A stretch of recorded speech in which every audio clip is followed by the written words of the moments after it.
Tu rêves de vendre sur la marketplace canadienne ou américaine depuis le Canada ou depuis le Québec comme moi et tu ne sais pas vraiment par où débuter. Alors pas de panique, je t'ai réalisé un petit guide pour commencer à débuter tes premières étapes pour te lancer sur Amazon FBA.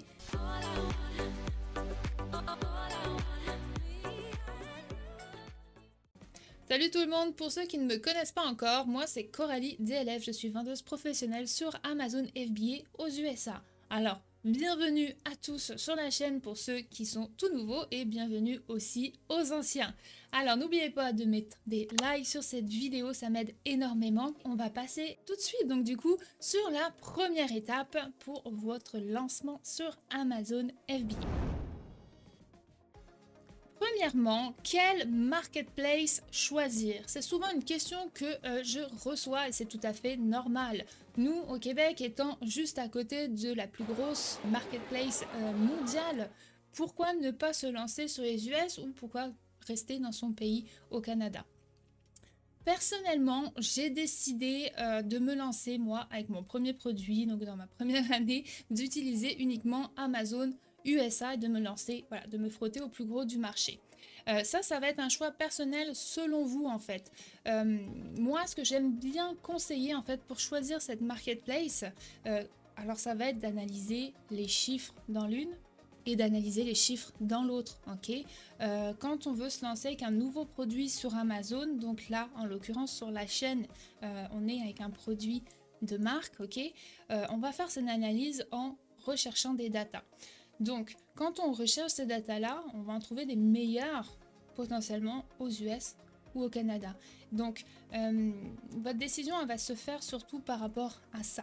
Après, il y a plusieurs choses aussi que vous pouvez prendre en considération. Par exemple, vos premiers avis sur la marketplace. On s'entend que peut-être que pour vous lancer aux USA, vous n'avez pas forcément de monde que vous connaissez pour aller vous laisser vos premiers avis sur vos fiches produits.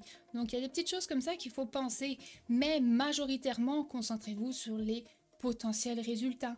Ok, si la niche est meilleure aux USA, let's go aux USA. Si la niche est meilleure au Canada, let's go au Canada. Donc quand je parle de niche, ça va être une opportunité dans le marché, ok? On va en parler tout de suite après dans une prochaine étape. Mais voilà, vraiment, dites-vous que le marché USA est extraordinaire. On s'entend que des chiffres d'affaires, il y en a toujours énormément, des niches, il y en a qui s'en créent énormément tous les jours aussi. Donc finalement, personnellement, je trouve plus d'opportunités aux USA qu'au Canada, que je trouve légèrement plus bouché. Après, tout va dépendre de votre projet, de vos ambitions, de ce que vous voulez faire. Donc, à vous de jouer. Alors, la deuxième étape va être finalement d'ouvrir votre seller central Amazon. Ça va être la place en fait pour avoir un dashboard de vendeurs et là vous allez pouvoir lister vos produits, là où vous allez pouvoir gérer vos ventes, vos revenus, etc. Donc c'est votre compte Amazon finalement en tant que vendeur. Si vous voulez vous lancer sur Amazon Canada, vous allez pouvoir aller ouvrir votre seller central sur amazonsellercentral.ca. Le tarif, on sera juste ici. Donc sur un plan professionnel, alors là il y a une erreur sur la page d'Amazon et ça fait quelques semaines que ça dure. Par contre, on n'est pas à 1,99 par mois, ok? On est à 29,99 par mois. Donc là, c'est une erreur de la page d'Amazon que je ne peux pas régler actuellement. Mais sur le plan donc professionnel, vous allez être à 29,99 canadiens mensuellement. Sur le plan individuel, on est à 1,49 par article vendu.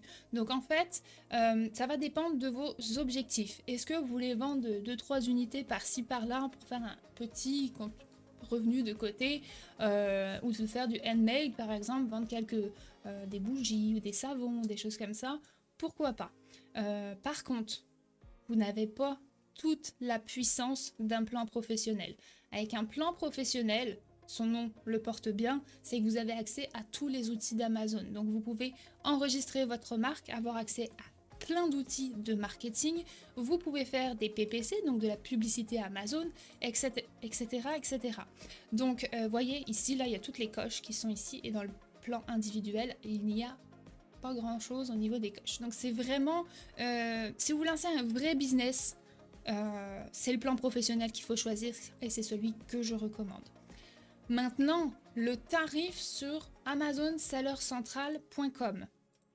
On est ici, on est à 39,99 US par mois, ok? Et en plan individuel à 99 centimes par item. Donc si on fait la conversion avec les dollars canadiens, on s'entend que ça revient plus cher de ouvrir son seller central sur le .com. Par contre, dites-vous que si vous ouvrez votre seller central sur le .ca, vous payez 29,99 canadiens et vous avez tout de même accès aux 3 marketplaces, USA, Canada et Mexique. Donc, finalement, pour vos finances, ça revient moins cher d'ouvrir votre seller central sur le .ca. Si vous vendez uniquement des produits sur le .ca, ça restera à 29,99. Par contre, si vous lancez un produit sur les USA et sur le Mexique, ça vous coûtera 39,99. Voilà, c'est juste finalement pas énorme. On s'entend quand on lance un business, des fois on n'est pas à 10 pièces près, ok? Mais voilà, c'est quand même bon à savoir pour vous, pour économiser, en tout cas dans vos débuts. Voilà, pour ça, donc du coup, c'est voilà, le plan professionnel, le plan individuel à choisir, même si je vous dis d'aller vers le professionnel, vous aurez tous les outils et si vous voulez faire de l'argent sur Amazon, ça va être avec le plan professionnel qu'il faudra aller. Une fois que vous avez choisi votre plan, où est-ce que vous allez vendre, où est-ce que vous allez ouvrir votre seller central, vous allez tout simplement faire ici, sign up, créer votre compte. Donc pour la création du compte, il va vous falloir vos pièces d'identité, vos numéros d'entreprise et vos informations d'entreprise et personnelles, etc. Donc après, voilà, ça passe dans un système de vérification par Amazon et derrière ça, votre seller central est ouvert.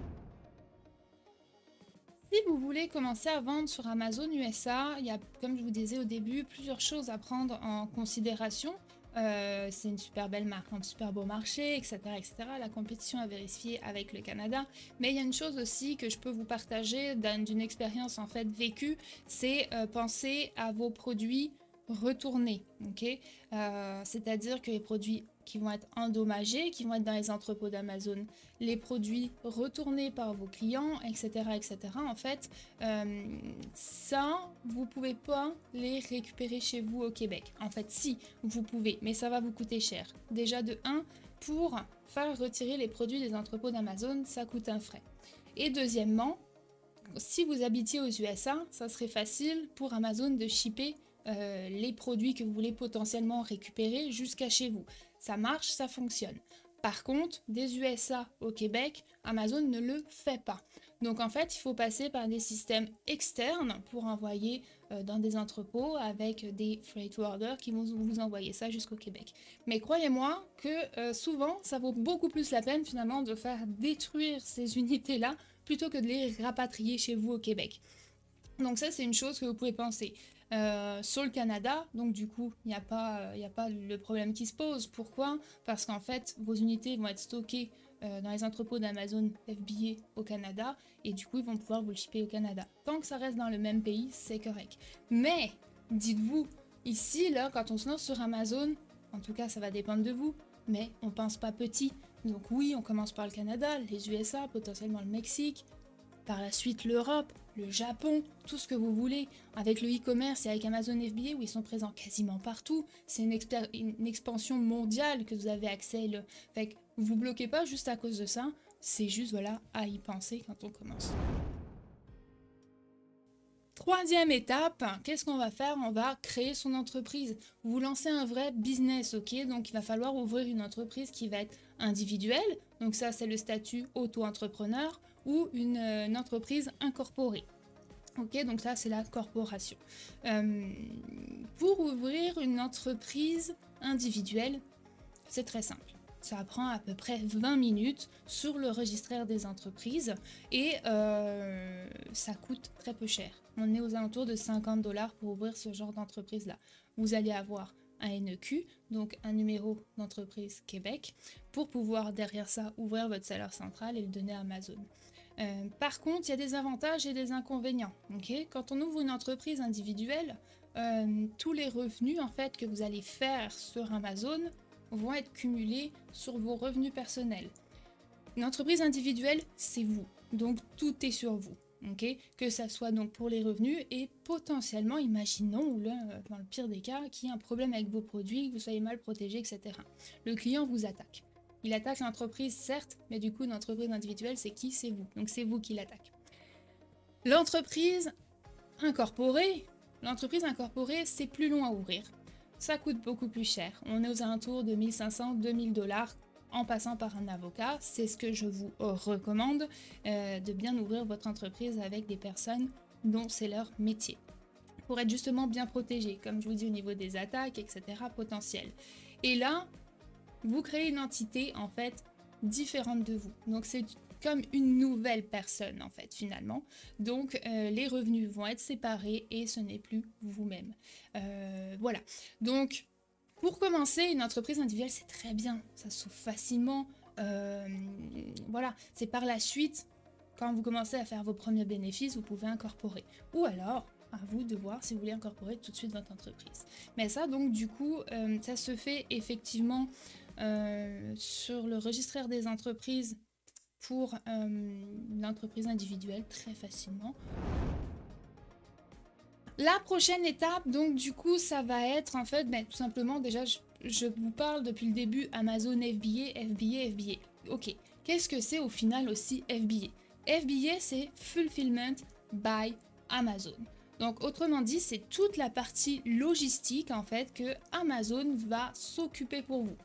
Donc vous envoyez vos produits dans les entrepôts d'Amazon et derrière ça, ils envoient vos produits à vos clients, ils gèrent les retours, certains services clientèle et stockent bien sûr vos produits. Donc c'est toute la partie logistique que vous avez pu aller à courir à la poste pour aller poster un produit, avoir votre garage qui est complètement rempli de produits, etc. etc. Fait que quand on débute, c'est génial et en plus au niveau des frais, on s'entend que eux ont une grande capacité en fait. Bien sûr, avec les milliers de colis qu'ils envoient, ils ont des tarifs. Donc en fait, vous bénéficiez de ces tarifs d'envoi-là.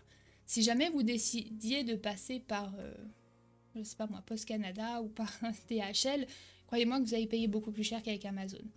Après, quand on grossit, etc., il y a des solutions potentiellement pour sortir d'Amazon avec des 3PL, etc. Mais là, je vais vous parler en chinois vu que vous commencez. Mais il y a des solutions après, voilà, pour sortir les entrepôts, puis potentiellement pouvoir payer encore moins cher. Mais quand on commence, le service FBA est super. La deuxième chose, c'est le FBM, Fulfillment by Merchant. Donc ça veut dire quoi? Envoyé par le marchand. Donc là, finalement, vous pouvez mettre vos produits sur Amazon, mais c'est vous qui gérez toute la partie logistique et le stockage, etc. Voilà la différence entre les deux services d'Amazon. La prochaine étape, ça va être quoi? Ça va être de trouver votre produit. On s'entend que votre produit, ça va déterminer votre réussite ou non sur Amazon. Si vous partez avec quelque chose de mauvaise qualité, dans une niche trop compétitive, des produits qui se cassent ou des choses comme ça, on s'entend que voilà, ça va être difficile pour commencer. Donc, pour pouvoir analyser des niches, trouver votre produit sur Amazon, premièrement, il va falloir trouver une idée. Deuxièmement, il va falloir l'analyser. Et troisièmement, il va falloir la valider. Donc, il faut s'assurer avant d'aller commander des produits chez des fournisseurs ou quoi, de faire bien vos calculs de coût de revient du produit afin de déterminer si vous allez être rentable. Ok, c'est le plus important. Donc, pour analyser les données sur un marché, sur Amazon, on a des outils. Donc, sur la chaîne, on travaille énormément et je travaille avec Helium 10 pour mes propres produits. Helium 10, si vous voulez, d'ailleurs, si vous ne connaissez pas encore, j'ai plusieurs vidéos sur la chaîne. Je vous invite à aller les voir. Vous avez également donc des rabais dans la description, c'est pour vous. Vous pouvez tout simplement aller appliquer ces codes promotionnels si vous voulez vous en servir. Donc, avec Helium 10, vous allez être capable d'aller, comme je vous disais, analyser des datas. Vous avez une deuxième chose que vous pouvez vous servir, c'est l'explorateur d'opportunités d'Amazon directement. Donc je vais aller vous montrer ces deux outils-là et où est-ce que vous pouvez aller trouver vos idées de produits après analyser sur Amazon. Vous allez pouvoir vous faire une liste d'idées, dégrossir, fouiller le net un petit peu, fouiller Amazon pour faire toute une grosse liste d'idées et derrière ça, d'analyser les datas et les chiffres sur Amazon. Donc maintenant, on va passer sur mon écran et je vais aller vous montrer où est-ce que l'un des outils que je me sers pour aller des fois quand je manque d'inspiration trouver des idées de produits. C'est donc Etsy. Etsy, vous avez plein d'autres choses aussi que vous pouvez utiliser, mais Etsy c'est bien parce que ça va vous donner plein d'idées. Ici par exemple dans la barre de recherche, un peu comme sur Amazon, hein, j'ai marqué Dog Tools, donc on s'entend que c'est très large. Et je vais venir regarder en fait des petites idées de produits qui pourraient être intéressantes. Donc quelque chose qui n'est pas cassable, qui n'est pas trop gros, qui se vend pas trop peu cher aussi pour pouvoir maximiser vos marges, toutes ces choses-là. On va regarder un petit peu et analyser qu'est-ce qu'il pourrait être intéressant. Bon, des gâteaux, des brosses, tout ça. J'irai pas là-dessus. Des petits stamps. Des petits jouets. Ah, ok. ça pourrait être rigolo. Dog coat bathrobe. Donc ça, potentiellement, que ça pourrait être une idée. Hop, je l'ouvre dans une autre page, puis je la sauvegarde. Donc vous allez continuer comme ça, en fait, tout simplement de regarder, de descendre, de voir si vous trouvez des choses qui peuvent être intéressantes. Des ciseaux, non. Là, des petites coupelles, ça je l'avais vu l'autre jour. En page 2, etc. Fait que vous pouvez tout simplement aller fouiller comme ça. Et là, si vous voulez, donc là, je fais avec vous, ok? J'ai rien regardé en avance. Cette vidéo est comme ça, ok? J'espère que vous allez aimer ça. J'en ai fait vraiment aussi quelques-unes sur la chaîne. Mais voilà, là, j'ai aucune prédiction. Je suis avec vous et je parle. Laissez-moi un petit like dans la vidéo si ça vous plaît. Donc voilà, maintenant que je suis ici sur Etsy, donc je vais regarder le produit ici. Donc vous faites comme je vous dis, hein, votre petite liste d'idées, etc. Ici, je vais prendre ce mot-clé là, parce que ça a l'air voilà, d'être pas mal comme déterminant pour ce produit-là. On pourrait le taper différemment, mais voyons, je vais arriver à le prendre ici. Voilà, et je vais venir le taper sur Amazon, donc là, Dog Coat Bathrobe, et je vais venir faire rechercher. Ici, ce que vous voyez en bas, hein, c'est déjà l'extension de Helium 10 que je vous parlais tantôt, qui vous aide donc du coup à analyser les données et les datas. Donc voir s'il y aurait quelque chose qui pourrait être intéressant. Donc là, si je le tape, je fais OK, et on va regarder en fait qu'est-ce qui se passe sur cette niche-là. Donc là, c'est à peu près tous les mêmes produits. Voilà, fait que c'est quand même correct. À combien ça se vend? Ça se vend à 24, 16, 22. Là, pour moi, le prix de vente serait un petit peu trop bas. En fait, 43, là, ça commence à devenir intéressant. En fait, tout ce qui est au-dessus de 30 $, je commence à m'y intéresser. Sinon, je passe mon tour. Pourquoi? Parce que pour vendre des produits pas très chers, en dessous de 30, 20 $, il faut faire beaucoup de volume. Et voilà. Parce que du coup, vous n'avez pas de marge géante, ok, derrière. Sinon, si vous vendez des produits trop peu chers, il faut les garder pour vous. Si vous avez une pièce, par exemple, de marge, il faut pour vous, pour la publicité, etc., votre réassort, ça n'a pas de sens, ok? Fait qu'on part sur des produits à des prix supérieurs. Par contre, imaginons que je veux vendre un produit donc avec ma propre marque, donc potentiellement, je vais pouvoir le vendre un peu plus cher, ok? Ça, c'est aussi le bénéfice que vous avez. Ici, je vais le vendre à 43. Donc, moi, ça me va. 43, c'est un bon prix. On va regarder ici la niche. Première chose, je regarde ici le nombre de résultats. Moins vous avez de résultats, mieux c'est. Parce que c'est quoi? C'est les fiches produits qui sont à côté de vous. Donc, moins de résultats, moins de compétiteurs, on est content. Ici, si on est en dessous de 1000, on est bien, on est content. Même à 2000, ça va encore. Donc là, par exemple, je valide. Ensuite, avec Helium 10, il y a une Chrome extension qui est juste ici. Je vais la lancer et je vais venir regarder plusieurs points au niveau des chiffres. Je vais venir regarder le volume de recherche. Là, on s'entend, c'est écrit NA. Donc, il faudrait taper un autre mot-clé pour voir quel volume il y aurait là-dessus. Mais imaginons ici, on est à 10 000. 10 000, c'est super. Okay, c'est un bon volume de recherche, il y a de la demande, etc. Deuxième chose que je vais regarder, ça va être le revenu ici. Est-ce que ça se vend? Est-ce qu'il y a de la demande pour ça? Sinon, je ne vais pas venir me lancer. La troisième chose que je vais regarder, ça va être les reviews. Les reviews ici, hop.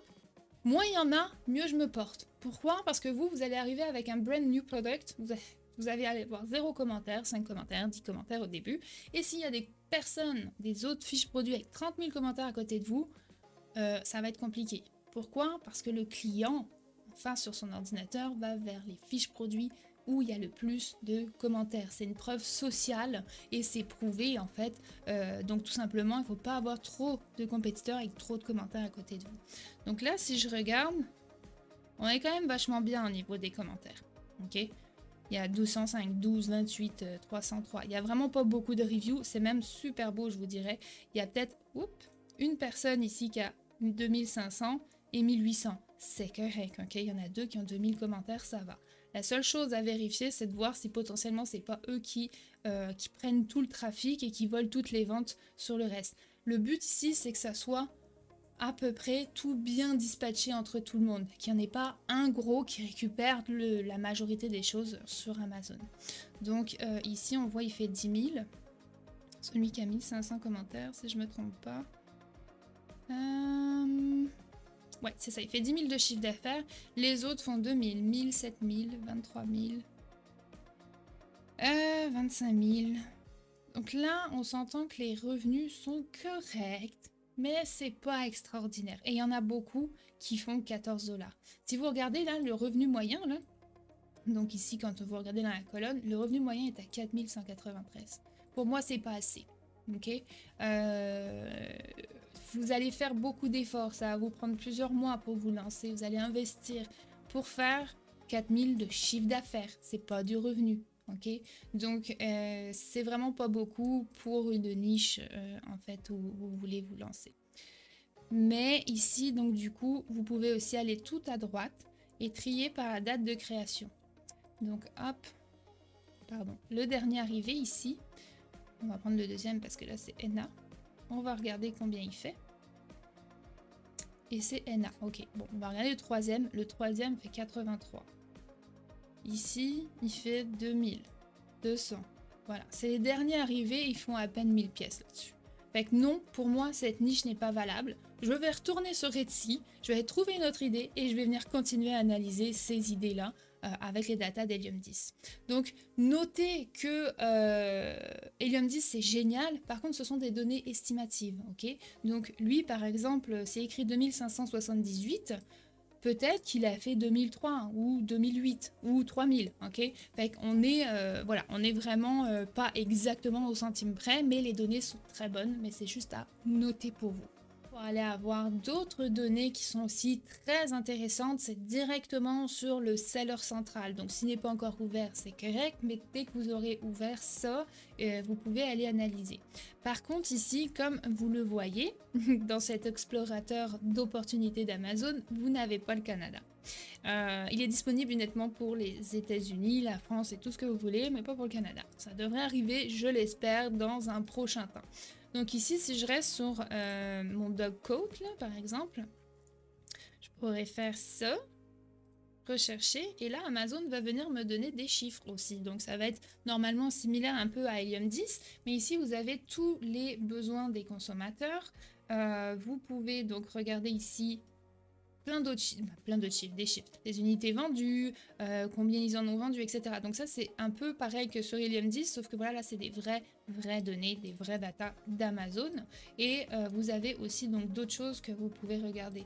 Ici, si je vais sur Assign View, vous allez pouvoir voir les produits ici. Et si je clique, alors, je vais retourner par exemple sur Niche View. Donc là, analyse de la niche, on va aller sur Dog Coat. Vous allez avoir ici les search terms, donc les mots-clés de recherche, des insights ici, donc il y a des chiffres qui sont intéressants à regarder, ok? Donc par exemple, le nombre de produits lancés dans les 360 derniers jours, il y en a un, ok? Un qui a été successful. Donc ça, c'est pas énorme et c'est quand même aussi un indicateur très intéressant en fait qu'Amazon vous donne. Donc là, voilà, top 20 brand click share, les 20 marques pardon, qui se partagent le nombre de clics. Ici, on est du coup à 78% aujourd'hui, etc., etc. Fait que voilà, la customer experience, ici vous avez les reviews, etc., etc. Notez aussi que donc sur Amazon, directement sur Amazon avec la Chrome extension d'Helium 10, vous avez également le Review Insight ici, ok? Donc, vous pouvez tout simplement aussi aller récupérer ces reviews-là. Pourquoi c'est intéressant d'avoir les reviews? C'est pour voir les avis de vos compétiteurs, ok, les avis qu'ils ont reçus, et vous pouvoir derrière ça venir améliorer votre produit. On va pas prendre un produit qui existe sur Alibaba en Chine et vous allez le mettre en vente sur Amazon. Ça fonctionne pas, ok? Il faut vraiment vous approprier le produit, vous différencier et améliorer le produit. Et c'est grâce à ces reviews et d'autres astuces que vous pouvez venir modifier le produit, l'améliorer. C'est un point très très important de votre réussite sur Amazon. Alors maintenant on va passer à la prochaine étape qui est donc de trouver un fournisseur. Majoritairement vous pouvez aller sourcer vos produits, donc trouver un fournisseur sur Alibaba en Chine. Alibaba en Chine ça va être comme un Amazon entre guillemets, sauf que voilà c'est des fournisseurs qui sont disponibles dessus pour acheter en grosse quantité. Donc vous vous mettez en contact avec eux, vous améliorez le produit, vous discutez des tarifs etc et vous travaillez avec eux là-bas. Maintenant c'est sûr que ça vous offre une grande flexibilité. Avec les fournisseurs chinois, on peut tout demander, on peut tout faire, ok? Du bad quality au high quality, vous pouvez tout demander. Maintenant, si vous voulez faire des produits locaux, super, vous avez plusieurs programmes. Vous avez les produits du Québec qui sont maintenant associés avec Amazon. Vous pouvez faire des produits handmade. Et souvent, on s'entend qu'on aime ça, le Made in Canada, le Made in Québec. Donc ça peut être aussi une force supplémentaire que vous pouvez offrir à vos clients. Par contre, voilà, ça va dépendre du produit. Encore une fois, si vous faites des savons ou des choses comme ça à la maison, pourquoi pas. Par contre, si vous voulez partir dans des jouets pour chiens ou des choses comme ça, c'est peut-être un petit peu plus compliqué de trouver des fournisseurs au Québec. Nous-mêmes, on s'est essayé, c'était pas impossible. Par contre, c'est beaucoup plus cher et moins de flexibilité, donc on est resté avec la Chine, ok. Voilà. Fait que potentiellement, c'est à voir avec votre projet, encore une fois, vos ambitions et vos produits, où est-ce que vous allez pouvoir sourcer votre produit. La prochaine étape, qui n'est pas des moindres, donc la création de vos fiches produits. Il va bien falloir donc du coup créer vos images, vos vidéos, vos descriptions, vos titres, etc. Mais vous allez pouvoir donc avoir le contrôle total avec votre marque en fait sur Amazon et là l'ouvrir en fait sur la marketplace de votre choix, Canada, USA ou les deux. Okay, vos fiches produits doivent être vraiment optimisées pour être bien indexé dans l'algorithme d'Amazon et que vous puissiez être trouvé par les acheteurs. C'est très important. La prochaine étape après, ça va être de faire envoyer vos produits dans les entrepôts d'Amazon par votre fournisseur. Alors, en tout cas, de l'endroit où vous avez sourcé votre produit, que ce soit au Québec ou en Chine, pardon. On va prendre l'exemple de la Chine parce que c'est majoritairement là-bas, mais du coup, vous allez pouvoir faire envoyer ça dans les entrepôts d'Amazon, que ça soit par votre fournisseur ou que ça soit par un freight forwarder. Moi, souvent, je dis chacun son métier.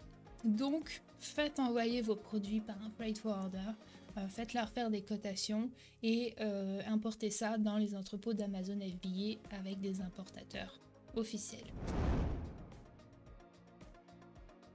Dernière étape, préparez votre lancement. Donc on va faire des pré-lancements pour avoir derrière un beau lancement sur Amazon. Créez vos réseaux sociaux, bâtissez-vous une communauté autour de votre marque pour les envoyer sur Amazon dès que votre produit sera en ligne, ok? Faites des codes promotionnels, des choses comme ça. Ayez des bots Messenger pour automatiser le tout. Il y a plusieurs stratégies en fait pour commencer en fait de teaser votre produit un petit peu en ligne avant qu'il soit sur Amazon. Donc ça part effectivement un TikTok, un Instagram, un Facebook, peu importe. Mais en tout cas, ouvrez ça, réservez votre nom sur les plateformes et faites bouger cette communauté-là pour un très beau lancement derrière. On a les publicités Amazon, ok? Donc ça va vous aider dans votre visibilité.